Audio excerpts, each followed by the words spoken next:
In this video, we're going to show you how you can build a nether portal using exactly 10 obsidian blocks.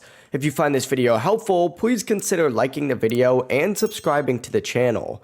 Using fewer obsidian blocks is extremely convenient. It saves so much time and so many resources, and here's exactly how you can do it. First, make sure that you actually have the obsidian, and place 2 obsidian blocks on the ground. Just like this. On one side, you can place a temporary block like grass or cobblestone. It doesn't really matter what you use. But then you're going to want to go ahead and stack 3 blocks on top of this, just like so. Place another temporary block, and then do 2 more blocks off to the side, just like that. And then from here, you can place another temporary block and go all the way down, just like so. This essentially just saves all of those corner pieces. So just a reminder, 2 blocks, a temporary block, 3 blocks, a temporary block, 2 more blocks, a temporary block, and then all the way down with the temporary block there. From here, you just need some flint and steel and go ahead and light that portal, and just like so, you've now made another portal and you can enter in the nether.